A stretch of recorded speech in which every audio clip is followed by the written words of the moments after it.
Hey everyone, I'm going to do another one of those deep dive grammar videos. People seem to give me pretty good feedback the last time I did one. So I want to do one again, and I'm going to do it with simple sentences.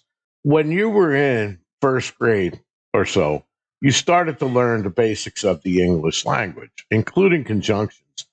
Now, I grew up in the 60s and the 70s, and I don't know how many of you were around in 1973, but there used to be this show on TV called Schoolhouse Rock. They had a song in there called Conjunction Junction, okay? And it was something like, Conjunction Junction, what's your function? And then they used, as a metaphor, they showed trains and they showed how conjunctions are used to join different words, clauses, and phrases. From first grade, you learn the basics, okay? And then eventually you learn what phrases are and you learn how all the words interact. By the time you're in eighth grade, or in other words, just before high school, you've pretty much learned all the basics that will be required to do something, for example, like solve Forrest Fenn's poem. So everything that I'm showing you here would be something that somebody that's been, let's say, up to eighth grade would understand it. There's a chance nowadays, because kids are so smart, that it even happens before that. Now, most people don't like English, including myself when I was in school. The way I looked at it is I know how to read, and that's good enough. And yeah, if you're not going to be a writer, or if you're not going to be a poet, or you're not going to be an editor, or something that would require a thorough understanding, it usually is good enough, right? You'll get by in life and everything is going to be fine. However, that was a mistake on my part in thinking that way the whole time I grew up. And it's interesting because Forrest Fenn is actually the one who indirectly pointed me in this direction. Now, my mother passed away when I was 27 years old. If she was around right now, she would probably be passed out when she sees the type of stuff that I'm doing because I was not like this. I mean, I hated English. But what I learned over the years, and I've had a really successful career as a software engineer. As many of you know, I worked for Adobe, I worked for Intel, okay, and I worked on hard core, low level engineering stuff. So I had a really successful career. I was never a good salesman, okay? But what I discovered that I lacked was good communication skills, okay? So I never made it into management stuff because I don't communicate effectively. And I know that now, right? But eventually I started my own business and I started doing consulting and I made even more money, right? But the biggest hurdle that I ran into when I was a consultant is that English then becomes really important because when you're writing a cover letter or you're writing letter to attract a client, right? If you have really poor grammar, that's their first impression that they're getting of you. So if you're making, silly mistakes, um, it could give them a bad impression, and they're going to think twice about having to work with you. So, like I said, most people are never going to find themselves in that situation in life because so they can communicate effectively and get by and go through their job and live, and they never really have to dive deep into English, right? So as time goes on, you start to forget. For me, like I said, I'm going to be 60 right this month. So I graduated school 42 years ago. Okay, this stuff is long gone out of my mind, and in the thrill of the chase, I spent the first 3 years or so, wandering around kind of aimlessly. And I was like doing what everybody else did. So I'm not faulting anybody because this chase started in 2010. Here it was 2017, and not a single person in the chase has found the chess yet, right? So I don't feel too bad, 300,000 people and nobody found it, right? You know, what's interesting about all of this is, I realized, like I said, in 2017, that I'm not getting anywhere. Maybe I need to pay attention to what Forrest said, right? So I listened to Forrest, and he stressed how important the poem is, right? So I started to look more closely at the poem purists, and they had a really good point that, look, you could use it to your advantage because if your solution that you're working on doesn't fit what the poem's telling you to do, you can quickly rule places out without having to spend money going boots on the ground and so on and so forth, right? Forrest Fenn wrote this poem, and he wrote it in English. So I took it upon myself that I'm going to go ahead and analyze this poem. Okay. And I had a hard time because I was not reading it correctly, right? And I was having a hard time trying to break things down. And over the years, and I don't mean that I spent like 24 hours a day, 7 days a week, but over the next 3 years until it was found in 2020, I spent a lot of time analyzing the poem. And to do that, I was reading a lot of books, I was going to a lot of websites, I was watching a lot of videos, and I learned that one of the best ways to practice is to take sentences and break them down into their components and see how they all interact. And I'm going to try to do that here. And in this video, I'm going to focus on initially coordinating conjunctions, which are represented by the fanboys. You can see my other video about that. But coordinating conjunctions can be used to join words, phrases, or clauses. And I'm going to explain it to you now. And I'm going to also explain the difference between at least the two main categories of clauses. So I'm not going to get into details and try to overburden you. So we're going to start out simple here, right? We have a sentence here called, watch the boys run and play in the park. If you've been watching my videos, you know that I like to start out by finding the verbs. So I'm going to do the verbs and I'm going to surround them with green rectangles, okay? So the first verb that we have here is watch. The next verb that we have is run. The next verb that we have is play. So those are our three verbs that are in this sentence, okay? So the next thing I like to do is find out, now that we know the verbs, let's find the subject for each verb. Who is doing the verb? The first subject, and you guys should notice about watch, is a command, okay? I'm telling somebody to watch, right? Well, the somebody that I'm telling is implied whenever you have a command, which is officially called an imperative, right? So the implied subject is you. So that's the subject for watch, okay? So who's running? Are you the one that's being running here? No, you're the one that's watching. So who's doing the running? Well, boys are doing the running. Who is doing the playing? Well, whenever you have a conjunction, which is like and it's joining, what it's joining here are the two verbs. It's telling you that the boys are the ones that are running and playing. So that here, we found our conjunction, okay?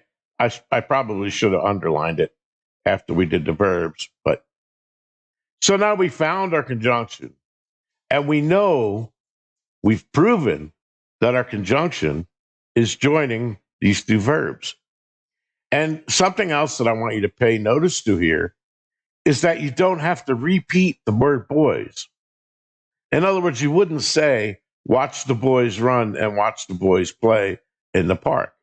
It's unnecessary. In the English language, and you have compound verbs being joined like that, it is known that they're going to share the same subject. So whatever the subject is for run, that's going to be the same subject for play. That's the way the English language works. Okay. So now we got in the park left and we got the left. Well, we already know that the, and I've explained this in my other videos, is a determiner. Which boys? The boys. So determiners work like adjectives. So this is telling us which boys. Okay. And then we also know, like in my other videos I did these brown, is that in is a preposition. And prepositional phrases have to end with a noun. So that means that we also know, in this case, that it's true. It meets that requirement because park is a noun in this sentence. Okay. And then, of course, we got another determiner. Which park? Well, the park is the one. And then, of course, this whole thing is the prepositional phrase. And in this case, okay, it's working as the adverb and it's telling us where they're running or running and playing. And it would be the same thing again, okay? Because this is a single clause, all right, this prepositional phrase, like I said, is applied to both of these because it is telling us where, in this case, where it's working as an adverb, and it's telling us where these actions are occurring. They're occurring in the park. The boys run and play in the park. So I'm sure that a lot of you would agree that I have this correctly broken down. It's a pretty complicated sentence because it has three verbs, okay, and we got three subjects. You don't see it here for play, but like I said, boys is a subject for both of these verbs. That's the way it works when you're joining, given the punctuation that I'm showing right here. Okay. So this sentence on the whole thing, you'll notice I called it a sentence. A sentence must have at least one independent clause. In other words, an independent clause is a clause that could stand on its own. It's complete and thorough in its meaning. And this certainly meets that requirement. So we only got one clause here. Okay, there's three verbs, one clause. What I want you to pay attention to, though, is you in here are only really being given one command. All right. You could think of it like this, although it ain't broken up like this. This, I'm telling you what to do. And this is kind of like the object that you're going to be focusing on, right? Think about it that way. You watch. What are you watching? The boys run and play in the park. Now, remember that. That's going to come in handy later. Let me erase that now because it messes up the document, right? So let's move on to the same sentence, but I'm going to change one thing, and it's going to completely change the entire meaning of what I just told you. Now, as you can see, I have the same exact sentence. Watch the boys run and play in the park. I made one change. Put a comma after the first verb. Now, let's see, how does that impact the meaning of the sentence? You're going to be amazed at how much it changed. I'll show you now. So we're going to do the same thing again, all right? We're going to go through and find the verbs. They're going to be the same. Watch, run, play. Okay? So that's the same. We got the same verbs. Let's find the subject. It's going to be different here. Watch. So the subject for watch is the same thing. It's still an imperative. It didn't change the way it's operating. We're telling you to watch, right? But watch this. Okay. So who's the one doing the run? Well, again, it's the boys, right? So the boys is the subject to run. Watch the boys run. Okay. Now think about that. That's a complete thought, right? You would agree, right? Watch the boys run. That's fine. Okay. So let's move on to the next part. So we're gonna say play, but who's the subject for play? See, this time we have a difference here. This, as I just told you, is an independent clause. It stands on its own in meaning. Watch the boys run.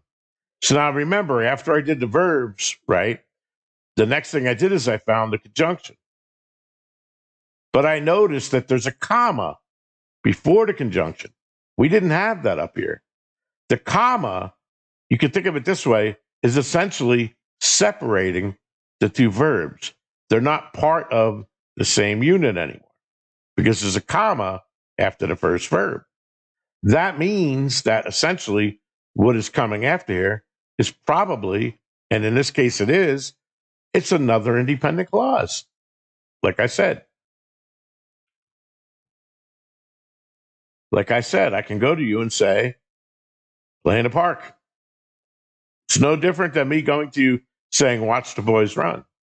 Except the difference now is that this play is now an imperative because this This and is basically no longer joining verbs. What it's doing is it's joining two independent clauses. So we still got one sentence. But the thing is, it's constructed, think of them as building blocks, two clauses, and they're independent clauses. They work on their own.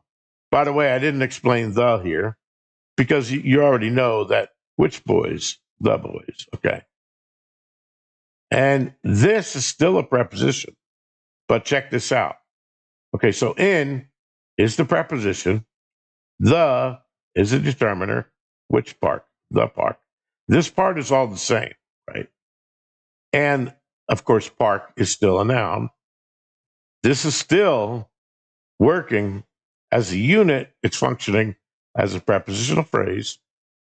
It's still an adverb because it's still specifying where the action is occurring. It's occurring in the park. I want you to play in the park, right? But here, the difference here is that since this is not the same clause as this part here, because of the fact that we're after the conjunction and the comma, only pertains within this clause. So we're playing in the park. So essentially, I'm not specifying where the boys are running. Okay. It doesn't matter, maybe in a sense. Maybe I didn't have the reason to tell you that. So I want you to watch the boys run, which doesn't specify where they're running. And I want you to play in the park, right? So those could be two different things. We could be sitting in a room right now, and the boys are running out in front of our house, and I say, hey, play in the park, right? So as a group, they're working as a sentence, okay?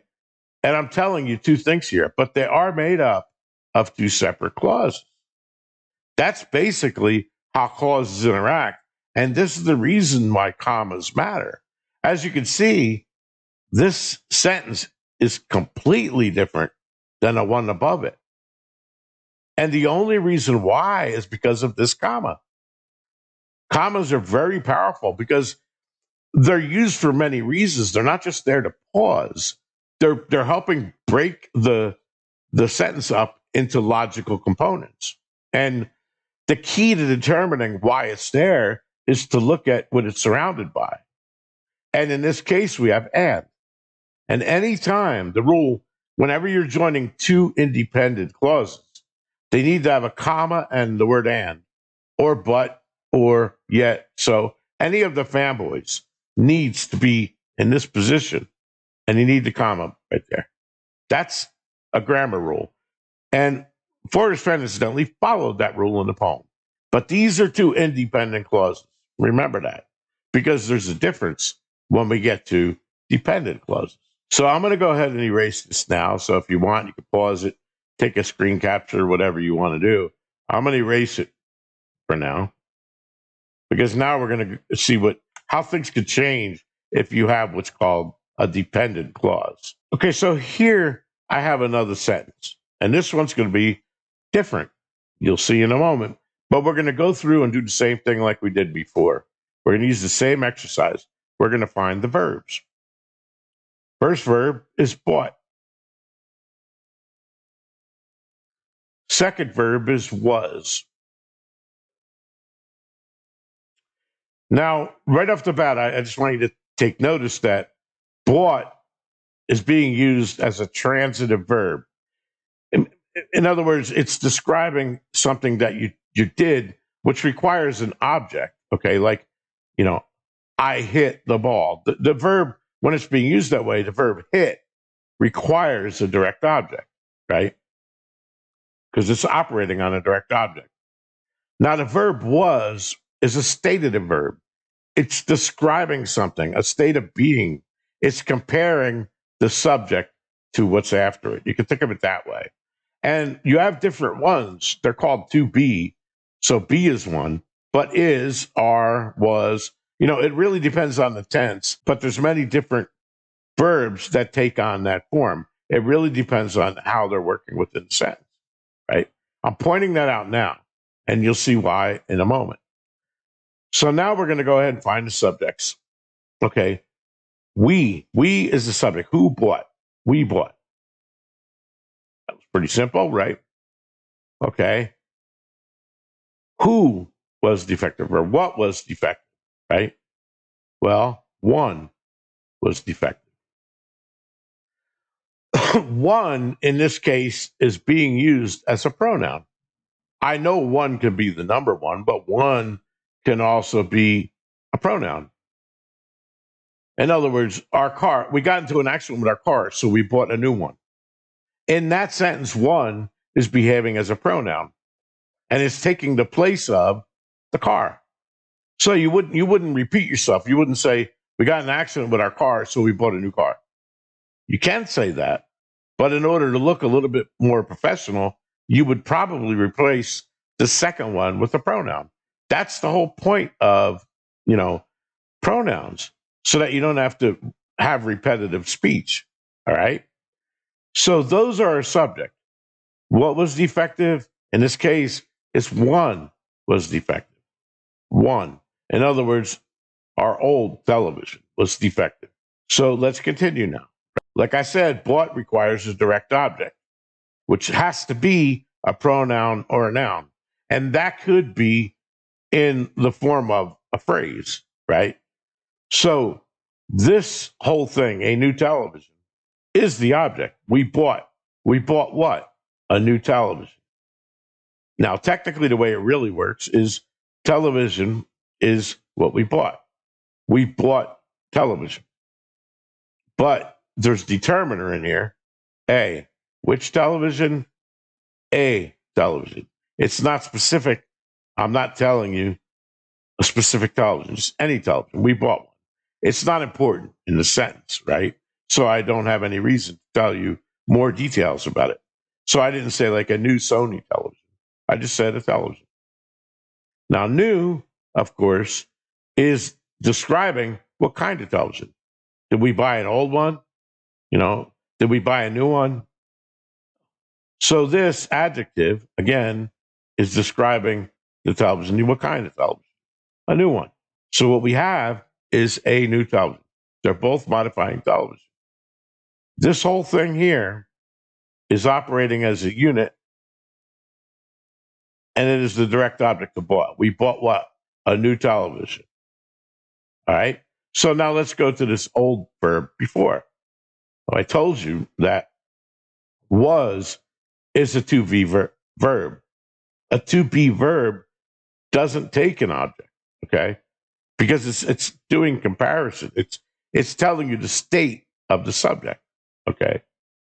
So what it's doing is it's a predicate adjective, and it's telling us more about the pronoun one. One was defective. One was defective. So that's how that's operating. It's a predicate adjective. You could forget about the word predicate. Just call it an adjective for now. Now, we have another adjective in here. We have old. Okay. And old, of course, is describing the pronoun. It's our old television, right? So providing more information about the old one. This here is a determiner. It's working whose television? Our television. Our old television. Okay. So you see how everything is connecting here? This, like I said, I wanted to call it a predicate adjective because normally adjectives would appear before the noun. But that's not true when they're predicate adjectives because they're showing you the state of it, right? You got to think of it that way. So now, what do we actually have here? Because we didn't really resolve what is this because? How is it functioning? I don't see any commas in there. Well, it's functioning like this. Where now that we have enough information, we have subjects, verbs, and objects, we could go ahead and break things down into clauses. So we break this down into the clause. That's a complete thought. We bought a new television. I could stop right there. Is because our old one was defective? Can I go up to somebody and say that? Because our old one was defective. No, I can't do that because it leaves them hanging. So clearly, this is what they call a subordinating or a dependent clause. Okay. It doesn't make up a complete thought because it doesn't have its meaning complete until it's joined with at least one independent clause. And of course it's acting as an adverb. Okay. So it's acting as an adverb, modifying bought. Okay. And both of these together as a unit are functioning as a complete sentence. That's how that works. So anything after a subordinating conjunction, like because, is there to provide additional information to the main independent clause. So again, we bought a new television that stands on its own. Because our old one was defective, does not stand on our own. It's a dependent clause. So you might ask yourself, we bought a new television. Why did we buy a new television? Because our old one was defective. So it's providing an answer to the reason why. So you know that this whole clause, it's only there to add more information to bought. It's telling us why we bought it. So I hope that you guys are understanding us up to this point. It seems pretty straightforward to me, right? Now I'm breaking it down the way everything is punctuated up here. Now I want to show you the interesting part about dependent clauses and punctuation. And this comes into play in the poem. When you have an independent clause appearing before a dependent clause, you do not put a comma after the clause. So there is no comma in the sentence. However, if I rewrote it, in other words, if I swap these two clauses around and I say, because our old one was defective, we bought a new television. That's a perfectly good sentence, except notice that there's a comma here. That's the only reason why it's a perfectly good sentence. Because of the fact that when a dependent clause appears before an independent clause, the comma is required after the dependent clause. And now this gets more complicated when you start joining more than one clause. But I'm not going to get into any of that stuff now. But the rules are essentially the same. So one of the good things about discovering the type of clause, is it independent or independent? Besides being able to use it to determine how these conjunctions are working, what they're joining, it also helps you extrapolate the main meaning of the sentence. Okay? In other words, that's why this is independent. The main thought of this whole sentence is that we bought a new television. I don't have to tell you why we bought a new television. That's kind of optional information. Okay? You could think of it that way. Of course, in the poem, don't think of it that way because nothing is optional. It's there to provide additional meaning to the other part of the sentence. And it's important that you understand that relationship, okay? Because that is what they call context. And when you're trying to determine how all the phrases and words and clauses are interacting, it's going to help you follow the story better. Now, in the case of the poem, it's very important because the poem is a map and he's taking you to a treasure. So all Forrest Fenn had was text in the poem. And he had to convey to you through that text a precise map to a treasure chest. So he wasn't just haphazard about this. He didn't just go and slap everything around. In fact, in poetry, punctuation many times is not used at all. All right. But Forrest Fenn put the punctuation there. And to me, that was an indication that you should pay attention to it. Not that you should ignore it, because if you take it out, as I've shown you in my previous example, you can completely alter the meaning of a sentence. All right. When I showed my two independent clauses, for example, right? In the first one, the boys were playing and running in the park. In the second one, you were watching the boys play, and then you were running in the park. Now, a lot of you who are astute probably know where I'm heading with this. Okay. And yes, I am headed there. So let's go ahead and clear this now and do the deep dive part once again. I already did this once before in another video, so I'm not going to be complete here, but I want you to pay attention to what's occurring here again for the millionth time, because I think it's based on the comments that I've been getting. I want to explain myself in such a way that anybody should understand it.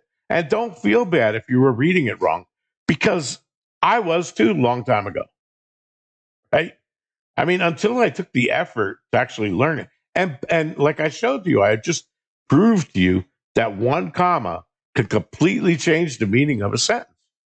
So if Forrest Fenn did not put a comma near the conjunction, okay, you should pay attention to that, because it could completely change the meaning depending on whether it's there or not. It's imperative that you understand that, because you're following precise directions. Imagine if you were on the space shuttle or something and you didn't know how to read the directions. You can make a fatal flaw by not paying attention to something as simple as this. So let's look at the first sentence from stanza 2 again in the poem. And this time I'm going to write it out as a sentence, because I think it'll make things more clear in your mind, because that's the other trick. Because of the fact that we have line breaks at the end of each poem line, it makes it harder to see what's really going on, right? So I'm going to look at it as a sentence here. Now, I didn't do that in my deep dive video, and I didn't do it in my poem analysis video, because I didn't want anybody to think that I was messing with it. But I'm doing it here because I'm trying to make sure that you understand the clauses. And I'm not going to do each and every word, because you can see my other video about that before. But let's start out doing the same thing again. We're going to do the verbs. First verb, begin. Second verb, halt. Third verb, take. Those are our verbs. Okay. So now we're going to go find the subjects. And this should be old hat to you by now. What does begin? Begin is an imperative. What's the subject? You. Who begins? You begin. You're the subject for you. All right. What's the subject for halt? Well, waters is the subject for halt. And like I said, I'm not going to do every word. You know that warm is an adjective, and it's which waters? Well, the warm waters. I don't have to explain that again. I think you guys understand that by now. All right. So now we have the subject. So now let's do the conjunctions. And I'm just going to cut to the chase and show you where they all are. Where, and but. Pretty straightforward. So now let's look for direct objects and indirect objects. We have that, okay? So our direct object for begin, what are we going to begin? Right? So the direct object is the thing that we're performing the operation on. So what are we to begin? We're to begin it, pronoun it. So that we have subject, verb, and direct object. Okay. These three things make up a complete thought. Who's going to begin? You. What are you going to begin? You're going to begin it. So you begin it is an independent clause. We know that. To make things easier for you, I'm going to go over the coordinating conjunction and first. And from my previous example just a minute ago, you should already know that and is joining compound verbs, halt and take. Okay. What did I tell you about compound verbs and subjects? Well, I told you that they share the same subject. So what's halting? Well, the waters are halting. What's doing the taking? They share subjects. So the waters are doing the taking. So now that we have that conjunction done, let's do the other easy one. We have two adverb phrases, essentially. Not far, but too far. This is a to plus infinitive verb, but for now, let's just treat it for what it is, as the unit is working as an adverb. Okay. Whenever you have two adverb phrases of each one, we have the comma there to separate them, right? So we have not far, comma, but too far to walk. So both of them are actually modifying take. Now, some of you who are really paying attention are going to say, but doesn't it also manage halt? And yeah, under normal circumstances, it would if halt was being used as a transitive verb, but it's not. The warm waters are coming to a halt, right? The halt doesn't have an object, okay? It's being used intransitively. So an intransitive verb is not going to be doing anything. So there's no point to saying that this adverb is attached to halt and take. Okay. It's going to be attached mainly to take because take's the only one here that you can see has a direct object. It. Take what? Take it. Okay. Where are we taking it? Well, we have a prepositional phrase here. In the canyon. Okay. We're taking it in the canyon. So in the canyon is an adverb modifying take. Both of these, or this entire thing actually, is also modifying take, telling us how far are we going to take it in the canyon. So down is working as an adjective, specifying which direction it's being taken in the canyon, down or up. It's being taken down. Okay. And then, of course, I already said that that warm is an adjective modifying waters, right? And then, of course, we got another it here. What is it that we are to begin? Well, we're going to begin it. That leaves where that I didn't explain yet. And I'm going to show you now again. And just remember the examples I just showed you before. We know that begin it is an imperative and it's a complete thought. Okay. Just like I said, we bought a new television is a complete thought. Okay. You know, go to the store is a complete thought because it has a subject. It's an imperative, I'm telling you. So I'm telling you what to do and what to do it to. Think of it that way. It's complete in meaning. However, if I go to the word where and I tell you where warm water salt and take it in the canyon down, not far but too far to walk, it does not make any sense. So we know right off the bat that this entire thing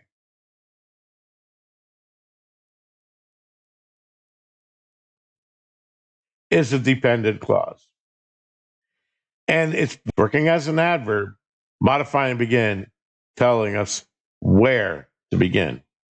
It's providing additional information. Like I said, technically, you don't need that, right? Because I could just go to you and say, begin it. Forrest could have went in the poem and said, begin it. But it's a treasure map. He's providing detailed information. So he's not only telling you to begin it, but he's telling you where to begin. Okay. But the important thing is that you realize that every clause needs a main verb and a subject. So the independent clause here has a main verb and a subject. It's you, begin. And this one has verbs, a compound verb, halt to take, and a subject, waters. So it's complete. Okay. And we also have the direct object that we're taking. This it, since it's part of the same overall sentence, is obviously the same it as this. Right. So the whole purpose of this is to tell us where we're going to begin it. He's not telling us to halt, and he's not telling us to take it in the canyon down. He's giving us an adverb, instructions adverbally telling us where to begin it. That's why Forrest Fenn said that just the words begin it where warm waters halt and somewhere north of Santa Fe are not enough information to locate where warm waters halt. Think about that. That's basically because you're cutting the sentence off right here. you're ignoring all the rest of this stuff here in the very least, right? So he was actually giving you a hint, right? That to fully describe where warm waters halt and take it, you have to consider that whole thing. You can't go to a map and say, okay, the sink must be where warm waters halt, and then I'm going to go down a canyon, because you're wrong right there. The warm waters are halting and taking. That's why, for example, in my solve, I picked a basin, because a basin or a tub, for example, is where waters halt in real life. They halt, okay? And then the waters take the basin down into the canyon or the sewer or wherever it's going. Now, the other clue that's multiple meanings here is that he's telling you, basically, he's not giving you a precise distance. He doesn't have to, because the waters are going to take it, okay? But he's telling you that he didn't go completely through the canyon. He never left it, right? So, but he's just giving you a general statement, but he's hinting at the fact that you're going to have to walk. Because like I told you, this to infinitive means to walk. So the way you read this is not far, but too far to walk. So he's telling you that that you're going to be unable to walk from where you're beginning. Okay? That's all he's telling you there. So essentially, he's giving you an origin, a starting point. Okay. When you go there, you're starting at that origin. Okay. So you're standing there. Well, after you read this whole sentence, you're still standing there, because he hasn't told you to do anything at this point. All he did was tell you where the origin is. And he put that inside of the where clause here. Where do you want me to begin it, Troy? Well, I want you to begin it where warm water, salt, and take it in the canyon down. Not far, but too far to walk. That's where I want you to go. That's your origin. Okay. But I don't want you to move away from that point yet. Okay. That is exactly what this line means. And that's exactly what it's saying. And that's why I keep telling people that if you're walking down into a canyon, it's wrong. Because that's not what the poem tells you to do. And this is not something that we're guessing at. Okay. There is no other way to interpret this sentence. We're interpreting it exactly the way Forrest wrote it. Now, you remember my example earlier with the comma? You realize what would happen if I put the comma there? If you put a comma after the word halt, now and is no longer joining compound verbs. So that would mean that take would then turn into what? It would turn into an imperative. Okay. And that would mean that this instruction would be joining two independent clauses. It would be joining take it in the canyon down, not far, but too far to walk, and begin it where warm waters halt. That's the way most people read it. But that's not the way Forrest wrote it. So if you're reading it that way, you're essentially modifying his poem by putting a comma there. Like I said, if Forrest didn't care about the punctuation, he wouldn't have put it in there. Now, the punctuation is not going to help you get to the chest, but what it is doing is it's helping you provide structure to the poem. It's extremely important grammatically, and I've just showed that to you. Now, if you've been making this mistake throughout the whole poem, it could throw your directions all off. And Forrest Fenn kind of knew that would happen, because he knew that most adults, as time goes on, we forgot a lot of these simple things about English. And to compound matters, when Dow broke his website up into pieces, he separated Warm Waters Halt from the canyon, from the home of Brown, from No Place for the Meek. In other words, Dow assumed he treated it as if those are all individual places. Where here, I just showed you just one example where we have at least three clues referring to the same exact origin. So the fact that thou broke it up kind of embedded in everybody's head that the way you solve the poem is you pull out a map and you figure out where one more salt, and then you figure out where we're going to take it. And right there is the mistake. And I believe that that's the reason why it took 10 years to solve the poem.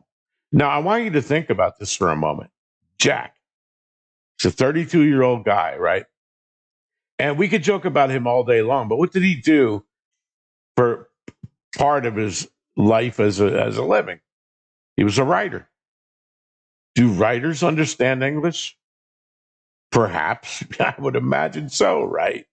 So what else would they understand? If they understand writing, they're going to understand English and grammar, right? Now, Jack also said, I don't want to say you have to be an English major to understand a poem, but a good understanding of the English language is imperative, or something to that sort that he said. So now, what are the chances that in 2018 he looked at around the web or something, and he even seen my discussion about the grammar and where I did the sentence diagramming? It could have set off a light bulb in his head. And I'm not talking about myself now, but I'm saying, hey, whoa, Troy is right about something. Maybe I should take a good deep look at the grammar. Now, think about this. Jack being a writer and being like, 20, 28 years younger than me, right? This stuff is more fresh in his head, considering he went to college, right? So he was probably in school until at least 24 years old, right? Let's assume, right? So it hasn't been that long. And considering his career of a writer, he probably seen this stuff way before me or anybody else did. So all of us, including me, spent 10 years practically on this treasure hunt, and we all failed. And the person that did get it happens to be a writer. Go figure, right? I'm glad I figured this out in 2017 because it had me have a better understanding of the poem. Unfortunately, I didn't complete everything in time. I didn't make it to the end in time. So I lost due to my own fault, right? I was being stubborn until 2017. But once I took the time to learn this, I'm telling you, not only does it help me see the poem clearer, I can now pick up a book and read it, and I can read it fast. I don't have to sit here and break it down. Well, this is an adjective, this is a dependent clause. It's almost as if I see all these circles and everything in my mind while I'm reading. So I automatically know, okay, that's an object, that's a verb, that's this tense, that's past tense, that's future tense. This is an adverb. All that stuff is just flying through my head now. But it took a lot of practice doing exactly what I'm doing here. So I don't know. I mean, I hope, leave a comment below. I know a couple of you have already indicated that you like these deep dives, right? And I already did the complete grammar analysis, but I didn't do a deep dive on every stanza. And hey, I'm not trying to make anything out of this. It's no longer a competition. The chase is over, right? Even though I talk about Cow and them, I'm teasing them and I'm picking on them. But I mean, there's no competition between us, right? They're not going to win anything, and I'm not going to win anything. It's over. It's done. Okay. We're not going to get anything. I'm not seeking a documentary, so I don't have an agenda or any purpose behind it. I really like helping people, and I like to talk. Okay. Maybe I talk too much, and that's my problem. The problem with me is that my videos take so long because I'm not really good at expressing myself clearly and concisely without being repetitive and droning on sometimes. I know that that's something that's going to require a lot of work on my part, but I'm willing to admit it as a character flaw. Just like I'm willing to admit that as an adult, until about 3 years ago, I didn't understand the stuff either. Now, sure, I wasn't, illiterate. I could read, and I knew the difference between the different spellings of there, right? I know that I'm not that stupid, right? But I didn't really understand how everything worked together, and I certainly didn't understand the commas and the clause part. Because the first time I read it, I treated it just like you guys. And I suppose it's probably because of the fact that it's written as a poem where it's got line breaks after 8 syllables, right? So, and he's doing that to make certain words rhyme at the end.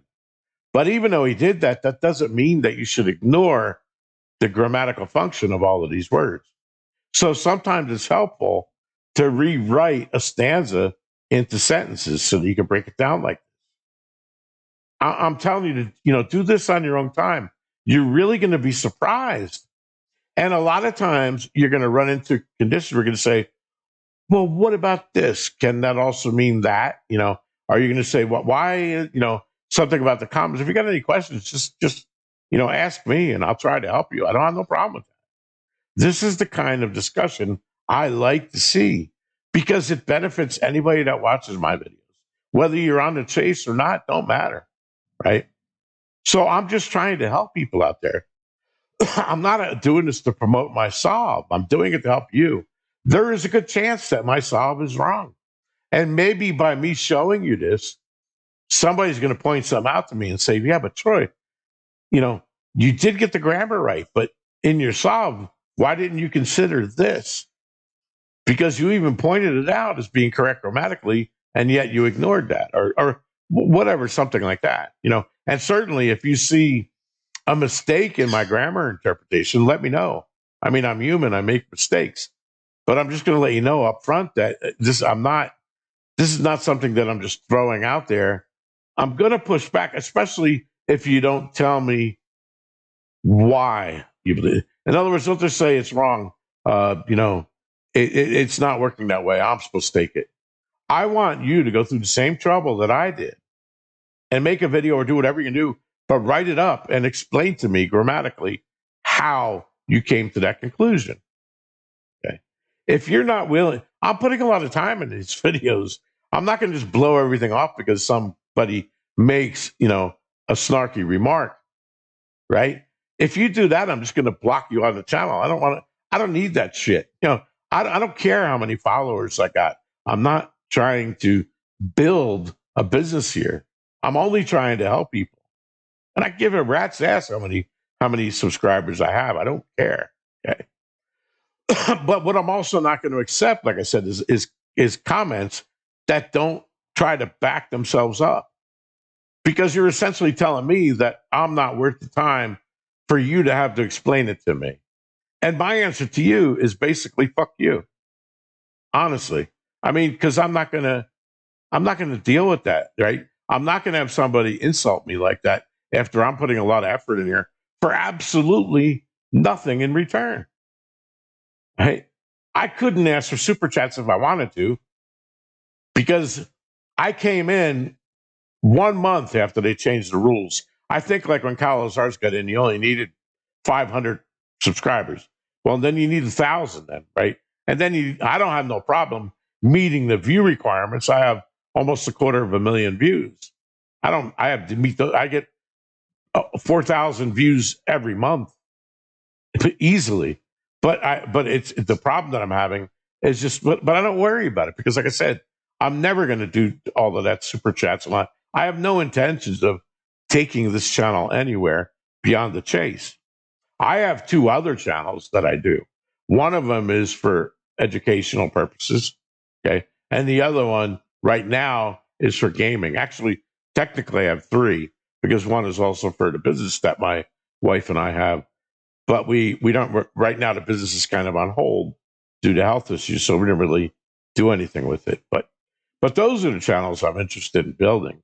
This channel was out there just to provide help. I wanted my own forum, my own place to discuss things, and I'm a visual kind of guy because I believe that videos are helping educate you more. Certainly to help educate me on various topics. So anyway, having said that, I hope you enjoyed this, and I hope that some people learn this.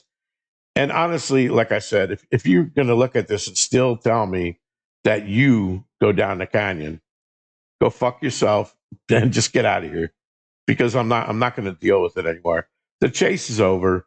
We don't have time for bullshit and trolling and clowns. Just, But if you're going to come here and say, Troy, you made a mistake in the grammar, and here's why, and you're going to explain yourself in detail, something that I can cross reference and go and look up and say, you know what?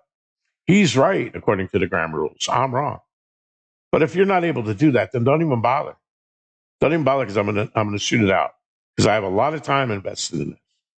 It's not a game for me. Okay, I'm not here. I'm not Jerry Springer. This is not a drama. I'm trying to be educational.